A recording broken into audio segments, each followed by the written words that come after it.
नमस्कार विद्यार्थी मित्रांनो, अधिकारी कट्टा या युट्यूब प्लॅटफॉर्मवर आपलं पुन्हा एकदा मनपूर्वक स्वागत. आपण खूप दिवसांनी भेटतो आहोत. आज 15 ऑगस्ट आहे, स्वातंत्र्य दिन आहे. सर्वप्रथम सर्व महाराष्ट्रीयन, सर्व भारतीय, आपल्या सर्व शिक्षक वर्गाला स्वातंत्र्य दिनाच्या मनपूर्वक शुभेच्छा.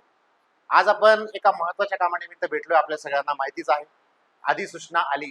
बहुप्रतीक्षित, बहुचर्चित असं ज्याला आपण म्हणू, अशी अधिसूचना आज येऊन कमीत कमी 5-6 दिवस झालेले आहे. त्याचं विश्लेषण बऱ्याच दिवसांपासून आपल्याला करायचं होतं, पण एक 15 ऑगस्टच्या तयारीमुळे तो वेळ आपल्याला मिळाला नाही. परंतु आज आपण त्याचं सखोल विश्लेषण पाहणार आहोत की नेमकं अधिसूचना आली म्हणजे काय.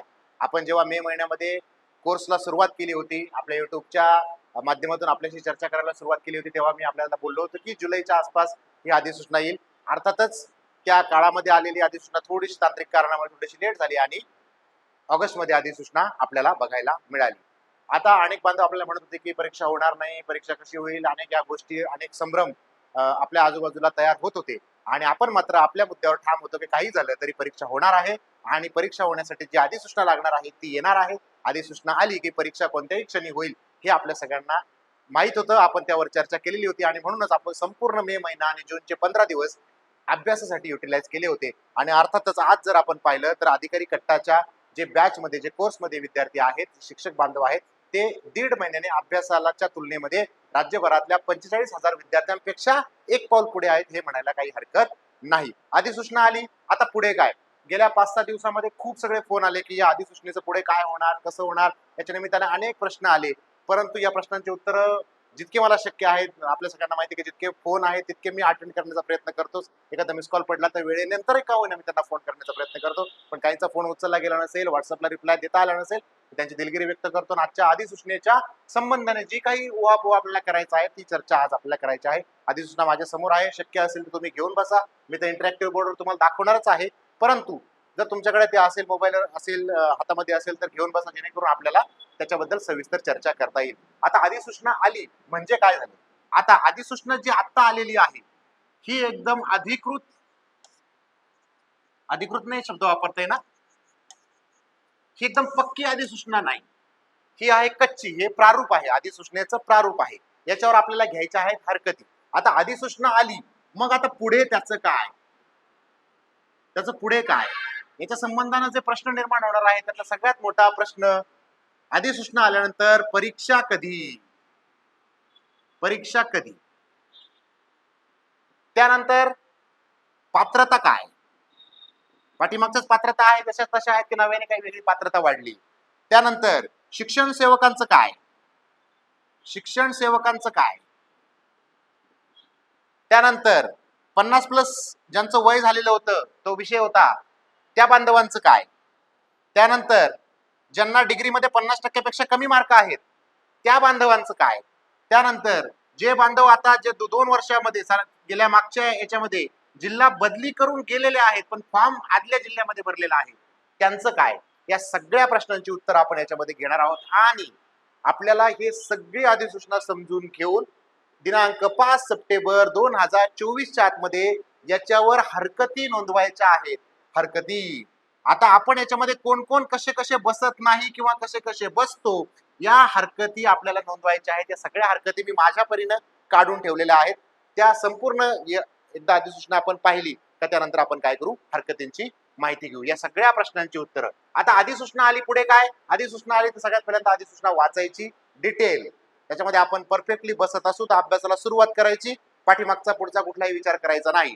आपल्यापैकी एखादा बांधव त्यात बसत नसेल तर त्याने त्याच्यावर आक्षेप घ्यायचा का अशा अशा पद्धतीने माझी पात्रता आहे, असा असा शासनाने त्याबद्दलचा विचार करावा. कशी हरकत घ्यायची ते मी तुम्हाला सांगेल. त्याचा नमुना सुद्धा PDF द्वारे आपण अधिकारी कट्टाच्या माध्यमातून देऊ.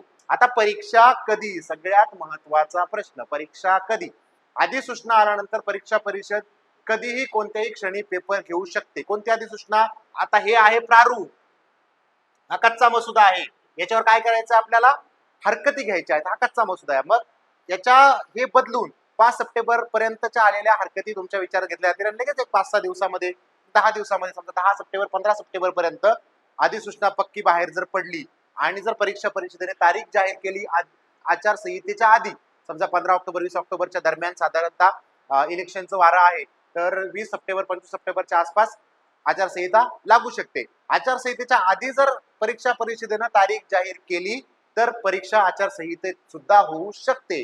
परंतु आचारसंहिता जर परीक्षा जाहीर होण्याच्या अगोदर लागली तर परीक्षेची तारीख परीक्षा परिषद जाहीर करणार नाही. या दोन मुद्दे आपण प्रकर्षाने लक्षात घ्यायचे. आता याच्यामध्ये दोन प्रवाह आहे. ज्या बांधवांनी गेले वर्षभर अभ्यास केलाय, आपल्या कोर्समध्ये मे आणि जून मध्ये अभ्यास केलाय, त्यांना असं वाटतं की लगेच सप्टेंबर मध्ये पेपर झाला पाहिजे, कारण ते अभ्यासाच्या पीकवर आहेत, सर्वोच्च ठिकाणावर आहेत, शिखरावर आहेत. परंतु आता काल साधारण 150-200 बांधवांचे राज्यभरातून फोन असे आले आहेत, सर कमीत कमी 2 महिने मिळतील का, कमीत कमी 3 महिने मिळतील का, आता अधिसूचना आली म्हणजे पेपर होईल. अरे बांधवांनो, मी गेल्या मे महिन्यामध्ये हेच सांगत होतो की शासनाचं काम शासनाला करू द्या, आपण विद्यार्थी म्हणून काम करा. आपण शिक्षक म्हणून, आपण संघटना म्हणून या सगळ्या गोष्टी थोड्याशा बाजूला ठेवा. शिक्षक म्हणून काम करा. शिक्षक म्हणून थोडंसं विद्यार्थीपणाकडे आणि विद्यार्थी म्हणून पुस्तकं वाचायला लागा. बाकी कुठल्या गोष्टीमध्ये शासनाच्या चुका काढू नका, कोण काय सांगते त्याच्यामध्ये काही पाहू नका. आपण आपल्या अभ्यासावर फोकस राहा. आपण फोकस राहिलो तर सगळ्या गोष्टी परिपूर्ण होतील. चला आता आपण जाऊया अधिसूचनेकडे. अधिसूचना सगळ्यांनी पाहिलेली आहे, मी ग्रुपवर टाकलेली आहे, ऍपवर पण टाकलेली आहे, सगळ्या गोष्टी केलेल्या आहेत. आता बघूयात आपण अधिसूचना. अधिसूचना इथे नावच आहे बघा, महाराष्ट्र शासन साधारण भाग, गुरुवार 8 ऑगस्ट 2024 रोजी अधिसूचना प्रकाशित झालेली आहे. अधिसूचना म्हणजे काय, एकदा आपण नीट जर समजून घेतलं, अधिसूचना म्हणजे काय. अधिसूचना म्हणजे कुठलेही सेवा सरतीचे जे नियम आहेत, सेवा सरतीचे जे नियम आहेत ते ठरवण्याचा अधिकार कोणाला आहे, अखेरचा तो आहे शासनाला. शासन त्या सेवा शर्ती ठरवण्यासाठी किंवा त्यामध्ये बदल करण्यासाठी अधिसूचना काढत असते. काय करत असते, अधिसूचना काढत असते. त्यांनी अधिसूचना काढली का त्या अधिसूचनेची अंमलबजावणी करण्याकरता तो विभाग, म्हणजे आता ही काढला आहे ग्रामविकास विभागाने अधिसूचना काढली. ग्रामविकास विभागाला आपल्या सेवा शर्ती ठरवण्याचा अधिकार आहे, म्हणून ग्रामविकास अधिकार विभागच सेवा शर्तीची अधिसूचना काढतं, शालेय शिक्षण विभाग काढत नाही. आता याची अंमलबजावणी करण्यासाठी शालेय शिक्षण जे आहे, शालेय शिक्षण व क्रीडा विभाग जे आहे ते काय करतं, GR काढतं, शासन निर्णय काढतं. बघा, GR काढतं. ह्या GR ची अंमलबजावणी करण्यासाठी शिक्षण संचालनालय जे असेल, संचालन कार्यालय असेल, SCRT असेल, हे काय करतं, परिपत्रक निर्गमित करतं.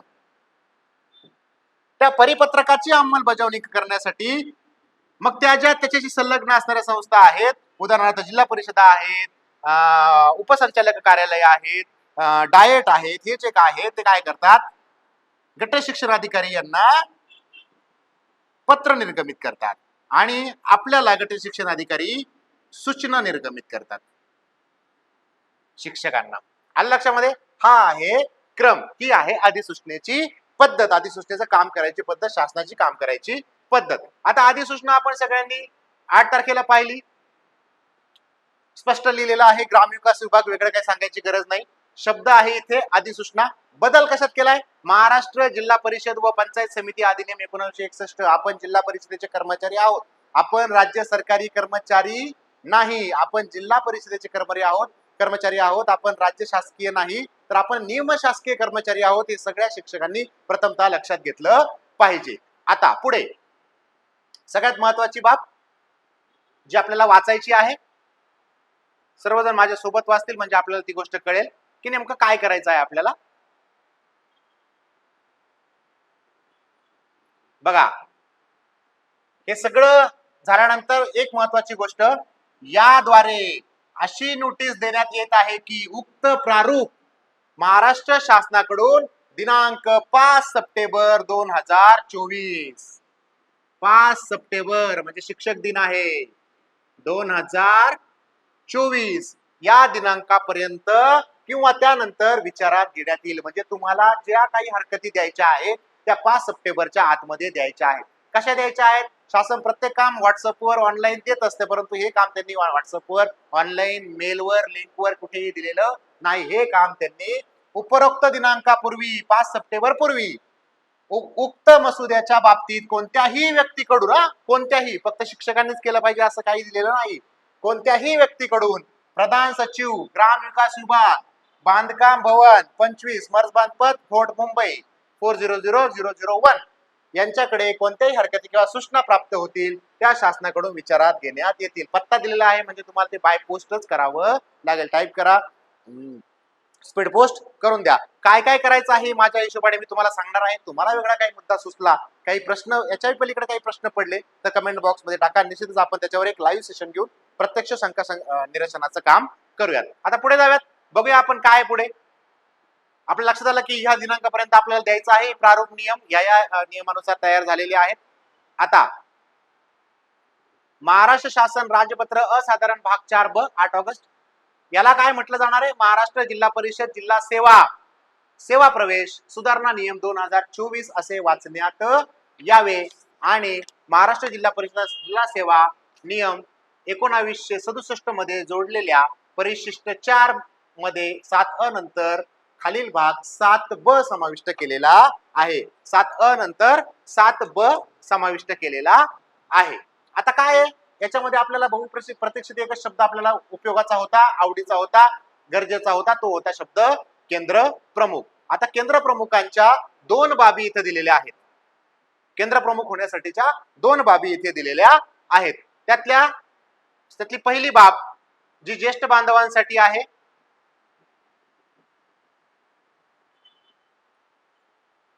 ती आहे पदोन्नती. ती काय आहे? पदोन्नती. बघा, पदोन्नतीसाठी कोण पात्र आहे? केंद्र प्रमुख या पदावर पदोन्नतीसाठी कोण पात्र आहे हे नियम लक्षात घ्या. पहिले काय असतील याचा संदर्भ फारसा मला नाही, पण आता बघा काय आहे. पदोन्नतीसाठी पात्र असणाऱ्या आणि त्या पदावर 6 वर्षापेक्षा कमी नसेल इतकी नियमित सेवा असणाऱ्या जिल्हा परिषदेमधील प्रशिक्षित पदवीधर शिक्षक, प्राथमिकचा, जिल्हा परिषदेचाच प्रशिक्षित पदवीधर शिक्षक प्राथमिक पद धारण करणाऱ्या व्यक्तीमधून पात्रतेच्या अधीन राहून ज्येष्ठतेच्या आधारे योग्य व्यक्तीची, आता इथे च्या झालंय, शब्द चुकलाय तो पण ठीक आहे, व्यक्तीची पदोन्नती करण्यात येईल. पदोन्नतीसाठी पात्र असणारे व त्या पदावर 6 वर्षापेक्षा कमी नाही. आता याच्यामध्ये स्पष्ट उल्लेख आहे. अनेक बांधव असं म्हणतात की नेमकं पदवीधर पदाची ज्येष्ठता धरायची आहे की इथून सलग सेवेची ज्येष्ठता धरायची आहे. इतकं कन्फ्युज होण्यासारखं काहीच नाही, एकदम सरळ आणि स्पष्ट दिलेलं आहे. ते काय दिलेलं आहे स्पष्ट बघा. पहिली दिलेली आहे पात्रता. काय पात्रता आहे पदोन्नतीची? तो व्यक्ती पदवीधर असावा. आता अनेक जण असं म्हणतात का पदवीधर म्हणजे कोण? फक्त BA BCom BSc झालेला व्यक्ती पदवीधर आहे का? 100% तो पदवीधर आहे, परंतु पदोन्नतीच्या दृष्टीने तो पदवीधर नाही. पदवीधर म्हणजे कोण? जेव्हा आपण बदलीची माहिती भरतो, जेव्हा आपण प्रमोशनची माहिती भरतो, जेव्हा सेवा ज्येष्ठतेची यादी तयार होते, जेव्हा वरिष्ठ वेतनची माहिती भरतो, निवडची माहिती भरतो, ती माहिती भरताना पद या कॉलम मध्ये जो पदवीधर लिहितो तो पदवीधर. इतकं साधं सोपं आहे. तो पदवीधर. आपण अनेक जण बांधव लिहित असतात, एक तर उपाध्यापक किंवा प्राथमिक शिक्षक, मग तो PhD झालेला का असे ना, बरोबर? तो PhD झालेला का असे ना, सेटनेट झालेला का असे ना, MA झालेला असला, MA एज्युकेशन झालेला असतो ना, परंतु तो उपाध्यापक आणि प्राथमिक शिक्षक लिहितो. मात्र जो माहिती भरताना पदवीधर असं लिहितो, ज्याच्या सर्व्हिस बुक मध्ये पदवीधर या शब्दाची नोंद आहे, तो पदवीधर व्यक्ती पदोन्नतीसाठी पात्र होतो. आता तो झाला, ही झाली पात्रतेचा निकष. पदवीधर पदावर 6 वर्ष पूर्ण पाहिजे. किती वर्ष? 6 वर्ष पूर्ण पाहिजे त्याला सलग. एखादी वर्षाची सेवा खंडित नको, बिनपगारी रजा नको, अशा पद्धतीने 6 वर्ष सलग त्याने काम केलेलं पाहिजे. बिनपगारी रजा जर असेल तर तो कालावधी वाढून 6 वर्ष पूर्ण होईल, याच्यापेक्षा वेगळं काही नाही. तो 6 वर्षाचा कालावधी धरला, बरोबर. पुढे आता ही झाली पात्रता. आणि ह्या पात्रतेच्या, म्हणजे ही जी पात्रता आहे वरची, या पात्रतेच्या अधीन राहून ज्येष्ठतेच्या आधारे, आता ही जी ज्येष्ठता आहे सलग सेवेनुसार धरणार, ही उघड दिसत आहे. पदवीधरची ज्येष्ठता नाही, या पदवीधर ही पात्रता आहे, त्या पात्रतेच्या अधीन राहून ज्येष्ठतेच्या आधारे योग्य व्यक्तीची पदोन्नती करण्यात येईल. एकदम सोपं. आता इथे एक प्रश्न तयार होतो आहे, इथे एक साधा प्रश्न तयार होतो आहे की जो व्यक्ती ज्येष्ठ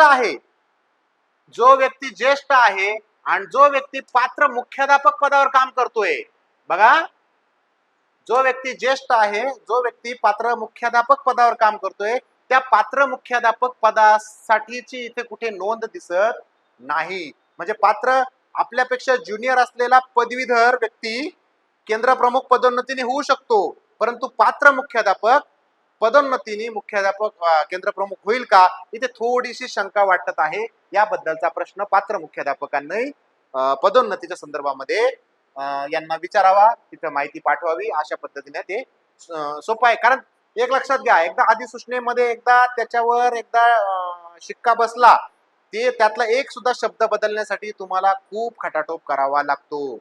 GR ला तुम्ही चॅलेंज करू शकता, GR ला तुम्हाला चॅलेंज करता येतं कोर्टामध्ये. अधिसूचनेसाठी तुम्ही हरकती दिलेल्या असतात, त्याच्यामुळे कोर्ट त्याचा विचार करतं. हरकतच नाही त्याच्यानंतर तुम्हाला कोर्टामध्ये चॅलेंज करायला जागा, नैतिक आधार राहत नाही, नंबर 1. आणि नंबर 2, शासनाला सेवा शर्ती ठरवण्याचा अधिकार असल्यामुळे शासन आणि सेवा शर्ती ठरवलेल्या आहेत, आणि तुम्ही हरकती न दिल्यामुळे त्याच्यामध्ये जर एखादी गोष्ट आली नाही तर मात्र त्याचा तोटा पात्र मुख्याध्यापकांना होऊ शकतो. ती काळजी पात्र मुख्याध्यापकांनी द्यायची आहे. पदोन्नतीसाठी पात्र असण्यासाठी पदवीधर पदावर 6 वर्ष पाहिजे आहे. तिथं मुख्याध्यापक पदाचा उल्लेख नाही, प्राथमिक शिक्षक पदाचा उल्लेख नाही. तो उल्लेख तुम्हाला जर करून घ्यायचा असेल तर ज्या बांधवांना ते करावं वाटत असेल त्यांनी त्या हरकती तिथे नोंदवायला हरकत नाही. चला पुढे जाऊयात. शालेय शिक्षण आणि क्रीडा विभागाने वेळोवेळी विहित केलेल्या धोरण आणि कार्यपद्धतीनुसार त्यासाठी घेण्यात आलेल्या मर्यादित विभागीय स्पर्धा परीक्षेच्या निकालातून गुणवत्तेच्या आधारावर निवड करू. आता हे झाला दुसरा मुद्दा आहे, हा परीक्षेचा आहे. पण परीक्षेचा आता बघा बरं का, आता अधिसूचना निघाली, पण त्याच्या पुढे त्याच्या अंमलबजावणीचं काम शालेय शिक्षण आणि क्रीडा विभागाने वेळोवेळी विहित केलेल्या धोरण आणि कार्यपद्धतीनुसार. आता जर शालेय शिक्षण विभागानं क्रीडा विभागानं एखादं धोरण या अधिसूचनेच्या विपरीत जर जाहीर केलं तर तुम्हाला ते कोर्टात चॅलेंज करता येऊ शकतं. परंतु आता याला अनुषंगून जर शालेय शिक्षण विभागानं जर पत्र काढलं केंद्र प्रमुख परीक्षेचं, याच्यातलेच जर मुद्दे त्याच्यामध्ये असतील तुम्हाला त्याला चॅलेंज करता येणार नाही, कारण अधिसूचना आपण सगळ्यांनी मान्य केलेली आहे. कारण हरकतीसाठी तुम्हाला 5 सप्टेंबर पर्यंत वेळ दिलेला होता. हा झाला पदोन्नतीचा विषय. आता आपण सगळ्यात महत्वाच्या आपल्या पेपरच्या विषयाकडे वळू. दुसरा मुद्दा आहे शालेय शिक्षण आणि हे झालं. पुढे योग्य उमेदवारांची निवड करायची आहे शालेय शिक्षण विभागाने. कशी? शब्द काय बघा, मर्यादित विभागीय स्पर्धा परीक्षा. हा खूप महत्वाचा शब्द आहे. हा शब्द खूप महत्वाचा आहे, कारण इथे जर सरळ शब्द जर तुम्हाला आला असता तर तुमची थोडीशी गडबड झाली असती, सगळ्या लोकांना संधी मिळाली असती. परंतु इथे मर्यादित विभागीय स्पर्धा परीक्षा म्हटलं आहे, त्यामुळे हे फक्त जिल्हा परिषदेच्याच शिक्षकांना पेपर देण्यासाठीची संधी आहे. इतर नगरपालिकेच्या माध्यमिक प्राथमिकच्या, खाजगी प्राथमिकच्या, विना अनुदानाच्या, आश्रमशाळेच्या बांधवांना दुर्दैवानं हा पेपर देता येणार नाही. पुढे काय आहे त्याला पात्रतेचे निकष? पात्रतेचे निकष काय आहे बघा. सगळ्यात पहिला पात्रतेचा निकष आहे कोणत्याही मान्यता प्राप्त विद्यापीठाची पदवी. कोणत्याही मान्यता प्राप्त विद्यापीठाची पदवी. कोणती? BA, BCom आणि BSc. इथे थोडासा पॉइंट ऑफ व्ह्यू तुम्हाला चेंज करावा लागेल. तुमची ह्या 3च पदव्यांचा उल्लेख इथे दिलेला आहे. काही बांधवांचे BA, BCom, BSc नाही, परंतु ते पदवी प्राप्त आहेत. काहींचं BCS झालेलं आहे, काहींचं BBA झालेलं आहे DED नंतर, त्यांची ती पदवी आहे. काही जण इंजिनिअरिंग करून आलेले आहेत, काही जण इंजिनियर झालेले आहेत, लक्षात घ्या. काही जण इंजिनियर आहेत. असे अनेक जे बांधव आहेत, काही जणांची फार्मसी झालेली आहे, त्याच्यानंतर त्यांचं DED झालेलं आहे, या त्यांच्या पदव्या आहेत, परंतु या पदव्यांचा उल्लेख इथे नाही. त्याच्यामुळे ही जर बांधव असतील आणि त्यांच्याकडे ह्या जर पदव्या नसतील तर तुम्हाला हरकत घ्यायला इथे जागा आहे. तुम्ही हरकत घेऊन सांगू शकता की आम्ही पदवीधरच आहोत, आमची सुद्धा पदवीच आहे, परंतु त्या पदवीचा उल्लेख त्याच्यामध्ये नाही. कृपया त्या पदवीचा उल्लेख त्याच्यामध्ये करण्यात यावा. ही हरकत तुम्हाला घेता येईल. आता सध्या BA, BCom आणि BSc वाल्या बांधव रिलॅक्स झाले, त्यांची डिग्री पूर्ण आहे, त्याच्यामुळे त्यांचा काही प्रश्न उरलेला नाही. आता पुढे ही जी पदोन्नती करायची आहे, ती पदोन्नती करायची आहे एकूण शिक्षकांपैकी 50% आणि परीक्षा जी घ्यायची आहे ती एकूण शिक्षकांपैकी एकूण केंद्र प्रमुखांपैकी 50%. सॉरी, शिक्षक शब्द वापरला गेला. जर एखाद्या जिल्ह्यामध्ये 100 केंद्र प्रमुखांची पदं मान्य असतील तर 50 केंद्र प्रमुख हे पदोन्नतीने येतील आणि 50 जे केंद्र प्रमुख आहे हे विभागीय स्पर्धा परीक्षेच्या माध्यमातून येतील आणि ती परीक्षा घेण्याचं जी जबाबदारी आहे ती शालेय शिक्षण व क्रीडा विभागावर आहे. म्हणजे 50% केंद्र प्रमुख जिल्ह्यामध्ये नियुक्त होणार. ज्या जागा आहेत त्या मी तुम्हाला पुस्तकाच्या पहिल्याच पानावर दिलेल्या आहेत. ज्यांनी यांनी पुस्तक घेतलेलं आहे, जे जे कोर्समध्ये आहे त्या बांधवांना सगळ्यांना माहिती आहे. त्यानंतर शालेय शिक्षण आणि क्रीडा विभागाने विहित केलेलं ते झालं. BA BCom झाली. आता पुढे अजून काय अजून कोण पात्र आहे याला बघा. प्रशिक्षित पदवीधर शिक्षक किंवा प्रशिक्षित शिक्षक म्हणून जिल्हा परिषदेत किमान 6 वर्ष अखंड सेवा केलेली पाहिजे. आता हे दिसताना फार सोपं दिसतंय बांधवांना, हे दिसताना सोपं दिसतंय, पण याच्यामध्ये जेव्हा एखादा बांधव अपात्र ठरेल आणि एखादा व्यक्ती आक्षेप घेईल, कारण ही संधी परत परत येत नसते. एखादा माणूस वेटिंगला पहिला दुसरा असला की तो वरती शोधत असतो कोणाची काय चूक आहे. त्याच्यामुळे या पदव्यांमध्ये आक्षेप घेतले जातील, कारण अधिसूचनेमध्ये फक्त या पदव्यांचा उल्लेख आहे. आता इथे थोडंसं कन्फ्युजन आहे. किती जणांचं लक्षात आलं मला माहित नाही, पण इथे बघूयात आपण. प्रशिक्षित पदवीधर शिक्षक प्राथमिक किंवा आणि नाहीये बरं का, किंवा प्रशिक्षित शिक्षक म्हणून जिल्हा परिषदेत किमान 6 वर्ष अखंड सेवा केली पाहिजे. प्रशिक्षित शिक्षक म्हणून कोणता? ज्याचं डीएड पूर्ण झालेलं आहे, जे डीएड वर जॉईन झालेले आहेत. काही आपल्या राज्यामध्ये अप्रशिक्षित शिक्षक जॉईन झालेले आहेत, त्यांना अजून डीएड झालेलं नाही, ते मात्र याला पात्र नाहीत. काही वस्तीशाळा बांधव आहेत, त्यांनी जर डीएड नसेल तर लवकरात लवकर ते डीएड पूर्ण करून घ्यायचं आहे. प्रशिक्षित शिक्षक काही जण 12वी वर शिक्षक म्हणून जॉईन झालेले आहेत आपल्या पेसा क्षेत्रामध्ये. त्यांचं सुद्धा अनेकांचं डीएड पूर्ण नाही, त्यांनी ते डीएड पूर्ण करून घ्यायचं आहे. डीएड पूर्ण झालं की तुम्हाला प्रशिक्षित शिक्षक असा दर्जा मिळतो. ज्यांचं डीएड झालेलं आहे आणि डीएड वरच जॉईनिंग झालेलं आहे ते मात्र प्रशिक्षित शिक्षक आहेत. आता प्रशिक्षित पदवीधर शिक्षक, मगाशी मी तुम्हाला व्याख्या सांगितली ती तीच आहे. आता तुम्ही म्हणाल मग याच्यामध्ये प्रॉब्लेम काय? प्रॉब्लेम असा आहे, प्रशिक्षित पदवीधर शिक्षक किंवा प्रशिक्षित शिक्षक म्हणून जिल्हा परिषदेत किमान 6 वर्ष अखंड सेवा केलेली पाहिजे. बघा आता, एकतर तो पदवीधर पदावर 6 वर्ष सलग सेवेत पाहिजे किंवा प्रशिक्षित शिक्षक पदावर सलग 6 वर्ष सेवेमध्ये पाहिजे. हा प्रश्न माझ्या डोक्यामध्ये नव्हता. मला एका पदवीधर बांधवाचा फोन आला होता आणि त्याने हा प्रश्न माझ्या डोक्यामध्ये घातला आणि ते थोडंसं वाचल्यानंतर लक्षात आलं. बघा, लक्षात घ्या, प्रशिक्षित पदवीधर शिक्षक आणि प्रशिक्षित शिक्षक. आता प्रशिक्षित शिक्षक जो आहे तो 6 वर्ष 100% तुम्हाला सापडेल. प्रशिक्षित पदवीधर शिक्षक हा 6 वर्ष सापडेल याची खात्री नाही. आता एक उदाहरण घेऊ आपण. हे पुस्तक मी जरासं एक उदाहरण घेऊ.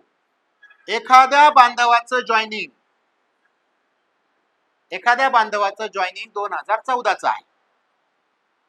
एखाद्या बांधवाचं जॉईनिंग 2014चं आहे.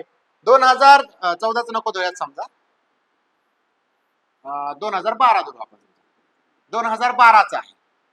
आता 2012 पासून 2012, 13, 14, 15 आणि 16 किती वर्ष आले? 5 वर्ष आले. 2016 पर्यंतचं शिक्षण सेवा कितीच पूर्ण झालं? तो इथपर्यंत काय होता? प्राथमिक शिक्षक होता. काय होता? प्राथमिक शिक्षक होता इथपर्यंत, लक्षात घ्या. आणि इथं त्याची 5 वर्ष सेवा पूर्ण झाली. प्रशिक्षित शिक्षक या पदावर 5 वर्ष सेवा पूर्ण झाली आणि 2017 साली त्यानं पदवीधर स्वीकारलं. तो पदवीधर झाला. साधारणतः विद्यान पदवीधरांची अशी गडबड होऊ शकते. तो काय झाला? 2017 साली पदवीधर झाला. म्हणजे प्राथमिक शिक्षक या पदावर तो 6 वर्ष पूर्ण झाला नाही. पदवीधर झाला 2017ला, बरोबर. 18, 19, 20, 21, 22. आता काही बांधव हे समजा पूर्ण होतील 24ला किंवा 23ला, पण हीच जॉईनिंग झाली 2013ची, 2014ची, तर मात्र तुम्हाला प्रॉब्लेम येऊ शकतो. म्हणजे आपलं एकतर पदवीधर पदावर 6 वर्ष पूर्ण झालेली पाहिजे किंवा पदवीधर स्वीकारण्याच्या अगोदर शिक्षक म्हणून तरी 6 वर्ष पूर्ण आपली असली पाहिजेत. हे थोडंसं गोंधळात टाकण्यासारखं आहे, परंतु व्यक्तीच्या मला असं वाटत नाही की याने फारसा काही फरक पडेल. एखाद्या व्यक्तीची प्राथमिक शिक्षक म्हणून, मग तो पदवीधर असो किंवा प्रशिक्षक शिक्षक असो, त्याची जर 6 वर्ष अखंड सेवा झालेली असेल तर तो केंद्र प्रमुख परीक्षा देण्यासाठी पात्र असेल, असं माझं व्यक्तीचं मत आहे. पण ज्यांना कोणाला ही शंका वाटत असेल त्यांनी एक हरकत घेऊन याचं स्पष्टीकरण अधिसूचनेच्या ठिकाणी एक पत्र पाठवून मागून घ्यावं. म्हणजे काय होईल, थोडंसं सोपं जाईल. उद्या समजा तुम्हाला काय झालं, पोस्टिंग मिळालं आणि एखाद्या बांधवाने आक्षेप घेतला एखादा बांधव कोर्टात गेला आणि या शब्दाचा अर्थ काढायला लावला, कोर्टाने काहीतरी वेगळा जर अर्थ काढला तर आपल्याला काय होऊ शकतो, प्रॉब्लेम क्रिएट होऊ शकतो. त्याच्यामुळे ही गोष्ट आपण जाणीवपूर्वक पाहायची.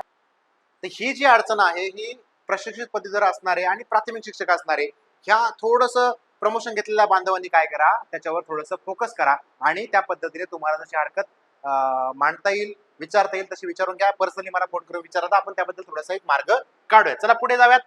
आता इथे आपल्याला 2 हरकती ह्या मिळालेल्या आहेत, अर्थात 3 मिळालेले आहेत. मग पुढे काय सोपं आहे की तुम्हाला नागरी सेवेचे जे नियम आहेत ते तुम्हाला लागू आहेत. लहान कुटुंबाचं ज्यांना 3 अपत्य आहेत त्यांना तो फॉर्म भरता येणार नाही. 3 अपत्य असलेली व्यक्ती आढळला तर त्याला ते नोकरीतून काढून टाकण्यात येईल वगैरे, हे सगळे नियम आहेत. आता पुढे जो नियम मगाशी मी चर्चा केली तो बघायचा आपल्याला.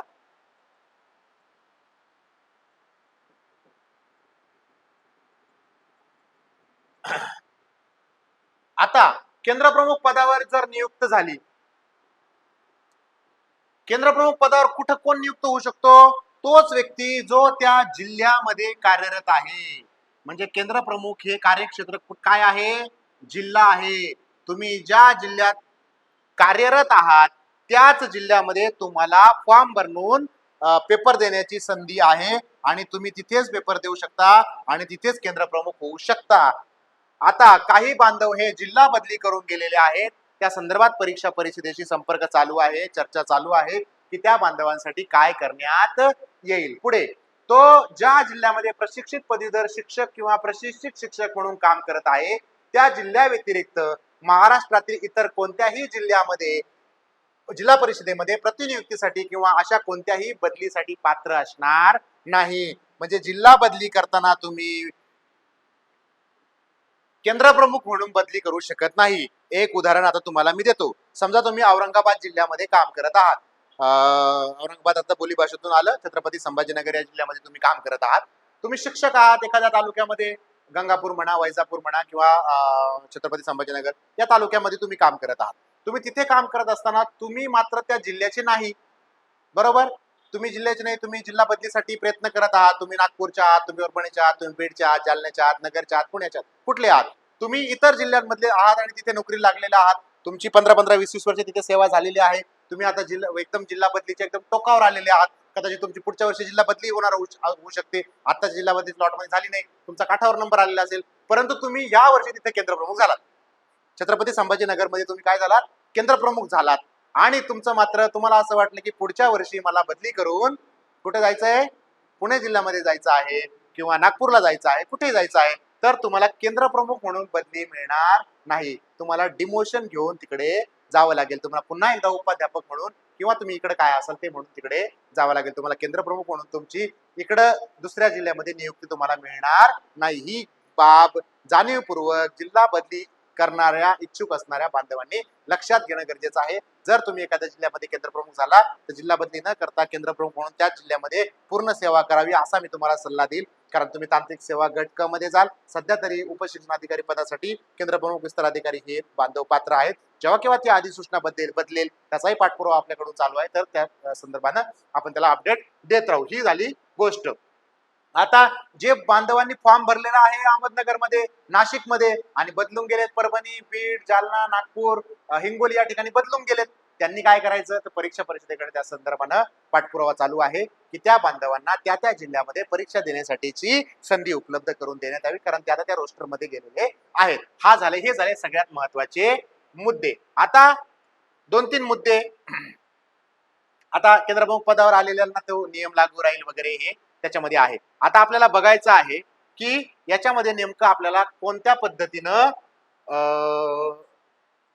हे घेता येतं, आक्षेप घेता येऊ शकतो. आता मी जे सांगितलं पहिला विषय आहे तो आहे पदोन्नतीचा. कुठला आहे, पदोन्नतीचा विषय आहे.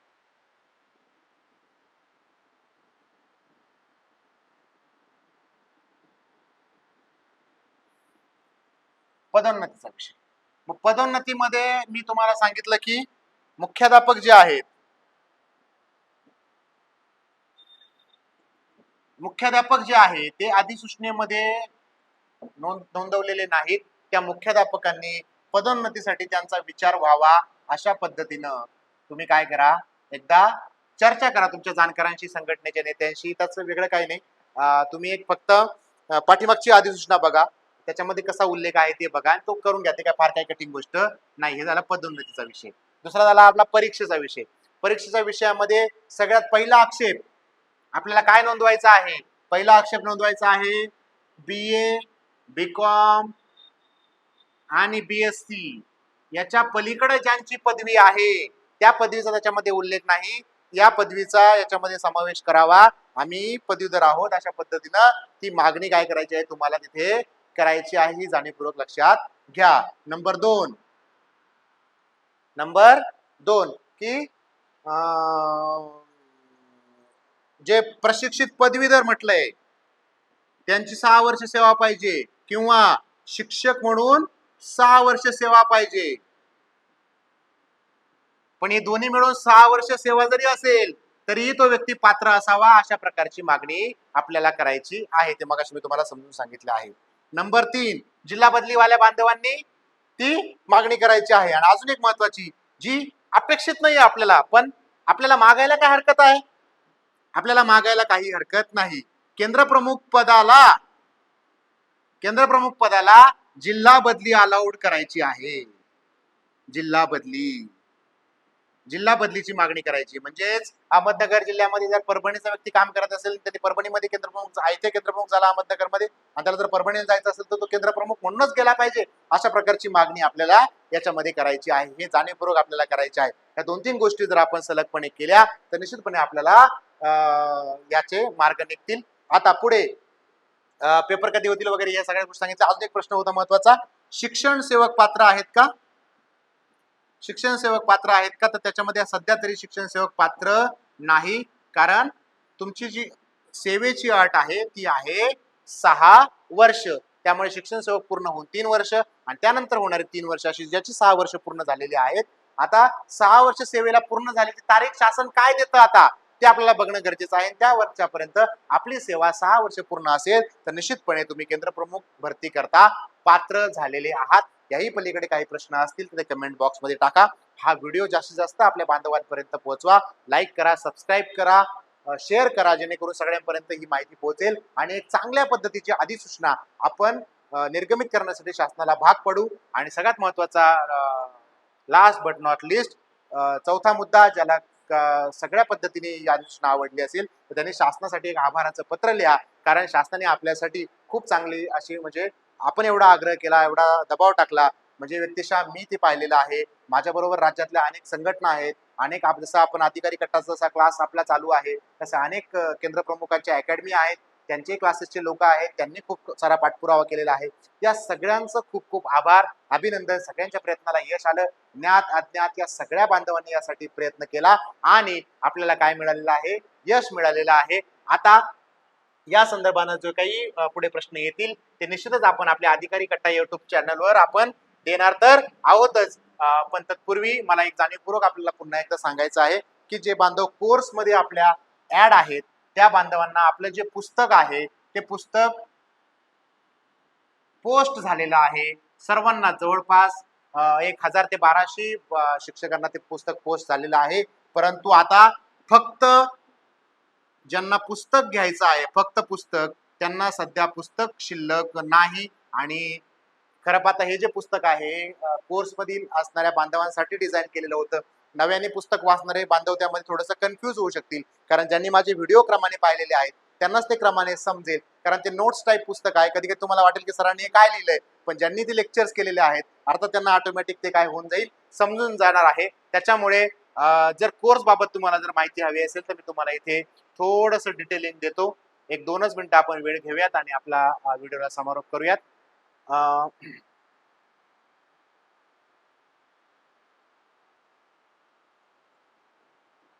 बघा, केंद्रप्रमुख विस्तार अधिकारी भरतीचा कोर्स इथे दिलेला आहे तुम्हाला.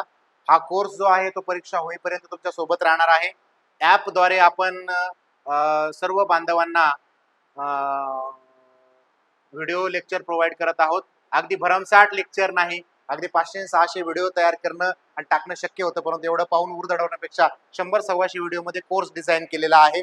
तो तुम्हाला रेकॉर्डेड स्वरूपात ऍपवर मिळणार आहे. अधिकारी कट्टा नावाने ऍप आहे.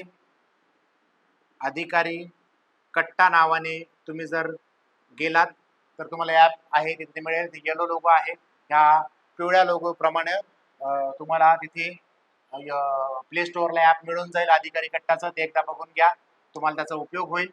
पुढे हे केल्यानंतर तुम्हाला ती जी फी दिलेली आहे ती 2,000 रुपये दिलेली आहे.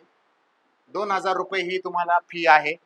2,000 फी मध्ये तुम्हाला जसं आता आता बोलतो तसं मी रविवारी पुन्हा एकदा लाईव्ह लेक्चर घेणार आहे. कारण हे 2 दिवस मी यासाठी देतो की अनेक प्रश्न निर्माण होतील. दर रविवारी आपण किंवा सुट्टीच्या दिवशी आपण लाईव्ह लेक्चर घेत असतो. त्यानंतर PDF ज्या नोट्स आहेत त्या तुम्हाला माझ्या आहेत. मी पाठीमागे सांगितल्याप्रमाणे आमचे एक उपशिक्षणाधिकारी पदावर 1-2 मित्र सिलेक्ट झाले. त्यामध्ये आमचे चंद्रकांत शिंदे आहेत. त्यानंतर आमचे 5-6 विस्तार अधिकारी मित्र आहेत, मैत्रिणी आहेत, त्या सिलेक्ट झाल्यात. त्यांच्या नोट्स आहेत. त्या सगळ्या नोट्सचं एकत्रीकरण करून ते पुस्तक आलेलं आहे. त्याच्यामुळे थोडंसं ते काही काही टॉपिक तुम्हाला डबल झालेले दिसतील, पण काही नोट्स त्या माझ्या आहेत. समजा उदाहरणार्थ सर्व शिक्षा अभियानावर मी ज्या नोट्स काढलेल्या आहेत त्या पण इन्क्लूड आहेत. आणि आमचे एक मित्र आहे चंद्रकांत शिंदे, त्यांनी पण नोट्स काढलेल्या आहेत, त्या पण इन्क्लूड आहेत. मग त्या असं वाटायला एखादा मुद्दा सुटायला नको म्हणून त्या त्याच्यामध्ये इन्क्लूड केलेल्या आहेत. आता PDF त्याच्यामध्ये दिले आहेत, ते व्हॉट्सअपला पण पुरवत आहोत आणि ॲपला पण दिलेले आहेत. आणि त्याच्यासोबत आपण जे पुस्तक देत आहोत ते पुस्तक 399 रुपयाचं आहे. 399 रुपयाचं आहे ते. 399 रुपयाचं पुस्तक सध्या आता ज्यांना फक्त पुस्तक खरेदी करायचं होतं ते पुस्तक खरेदी करण्याचं पुस्तक आता आपण थोडंसं थांबवतोय. कारण आता क्लासमधल्याच कोर्सेसमधल्याच बांधवांना पुस्तक देणं आता शक्य नाहीये, कारण आता संपत आलेली आहेत पुस्तकं जवळपास, बाहेरच्यांना देणं शक्य नाही. त्याच्यामुळे आता ते थांबवत आहोत. त्याच्यामुळे ज्या कोणत्या बांधवांना ऍडमिशन घ्यायचं आहे त्यांना 2,000 रुपयामध्ये आपण ऍडमिशन देत आहोत. 2,000 रुपयामध्ये 2,000 रुपयामध्ये त्याचे PDF मिळणार आहेत, पुस्तक मिळणार आहेत आणि टेस्ट सिरीज आहे ती टेस्ट सिरीज ॲपमध्ये आहे ती मिळणार आहे. रोज टेस्ट शक्य जर नसलं तरी 2-2-3 दिवसांनी आपण परीक्षा होईपर्यंत आता टेस्टची संख्या वाढवणार आहोत. अशा पद्धतीने आपण त्याच्यावर टेस्ट सोडवणार आहोत. या सगळ्या गोष्टी जर आपण जर पाहिल्या, याही पलीकडे जर कोणाला काही शंका राहिलीच, याही पलीकडे जर कोणाला शंका राहिली तर तुम्ही एक पुस्तकाचा आता माझ्याकडे एक हे नाही आहे, त्याची सॅम्पल कॉपी तयार होऊन आलेली नाही माझ्याकडे, पण एक पुस्तकाचं तुम्हाला एक दाखवून देतो की आपलं अधिकारी कट्टाचं जे पुस्तक आहे ते हवं तर स्क्रीनशॉट काढून घ्या तुम्हाला माहितीसाठी कसं पुस्तक मागवायचं किंवा कशा गोष्टी करायच्या. पुस्तक हे पेपर 2चं आहे, पेपर 1चं नाही. कारण पेपर 1चं जे मटेरियल आहे ते मार्केटमध्ये खूप सगळं उपलब्ध आहे, त्यामुळे पेपर 2चाच तो भाग आहे.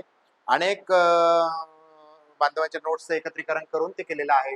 आणि याही पलीकडे जर काही शंका असतील तर 7972524029 या नंबरवर तुम्ही मला व्हॉट्सअप करा, फोन करा. मला जसं शक्य आहे तसं मी रिप्लाय देण्याचा प्रयत्न करत असतो. शक्यतो मी देतोच रिप्लाय. एखाद्या बांधव राहिला असेल आतापर्यंत माझ्याकडून चुकून तर दिलगिरी व्यक्त करतो. 399 रुपयामध्ये हे पुस्तक आहे, परंतु आता फक्त पुस्तक देणं काही प्रॅक्टिकली शक्य नाही. परंतु मी तुम्हाला सांगतो, परीक्षा अतिशय जवळ आलेली आहे, तोंडावर आलेली आहे. शिक्षणाची किंमत करू नका, कारण 2,000 रुपये आपण कुठेही खर्च करतो. मला माहिती आहे का तुम्हाला अनेक ठिकाणी खूप सारे कोर्सेस अवेलेबल आहे. मी म्हणतो तुम्ही अधिकारी कट्टाचा कोर्स जॉईन न करू, तुम्ही कोणताही कोर्स जॉईन करा, पण करा, कारण तुम्ही त्या निमित्तानं टच मध्ये राहणार आहात.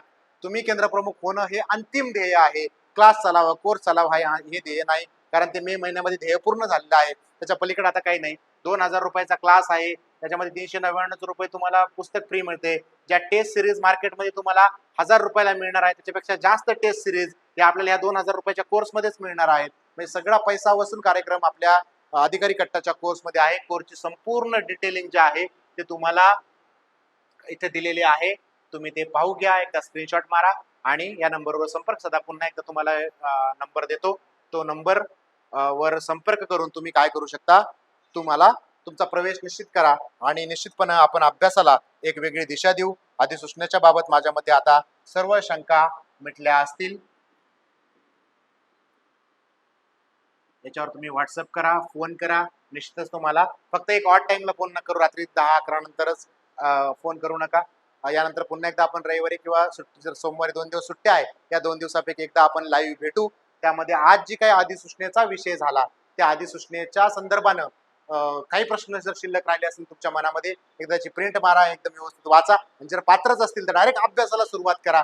परीक्षा कोणत्याही क्षणी परीक्षा परिषद जाहीर करू शकतं. पुन्हा एकदा सर्वांना स्वातंत्र्य दिनाच्या खूप खूप शुभेच्छा. आणि हा स्वातंत्र्य दिन आहे पुढच्या झेंडावंदनाच्या आत म्हणजे 26 जानेवारीच्या आत आपण सगळे केंद्रप्रमुख पदावर रुजू झालेले असू. आणि मी पहिल्या लेक्चरमध्ये सांगितलं होतं की कमीत कमी राज्यभरातील 1000 जे केंद्रप्रमुख आहे, 1000 जे शिक्षक आहे, ते शिक्षक 4000 पैकी 1000 जे केंद्रप्रमुख आहे ते निश्चितच अधिकारी कट्टाच्या माध्यमातून होतील, यात मला शंका नाही. कारण अनेक बांधव जे आहेत अतिशय सुंदर असा अभ्यास करत आहेत. कारण जे बांधव अभ्यास करते माझ्या लक्षात येतात आणि मी बऱ्याच बांधवांचा फॉलोअप घेत असतो की तुमचा अभ्यास कुठपर्यंत आलेला आहे. तर निश्चितपणे आपण पेपर होईपर्यंत एकमेकांना कनेक्टेड राहणार आहोत. पेपरच्या शेवटच्या दिवसापर्यंत आपण एकमेकांशी बोलत राहणार आहोत. आपण टेस्ट सोडवणार आहोत. या सगळ्या गोष्टी आपण अधिकारी कट्टाच्या माध्यमातून करणार आहोत. आपला अधिकारी कट्टा आपल्या कायम सोबत आहे. त्यामुळे जसा मित्रांचा कट्टा असतो जो सगळे प्रश्न सोडवतो, तसाच आपला अधिकारी कट्टा आहे. तुमचे सगळे प्रश्न सुटले जातील. पुन्हा एकदा तुम्हाला स्वातंत्र्य दिनाच्या खूप खूप शुभेच्छा. आणि अधिसूचनेबाबत आल्यानंतर सरकारचंच आणि शासनाचं खूप खूप आभार मानूया आणि आपण या ठिकाणी थांबूया. खूप खूप धन्यवाद.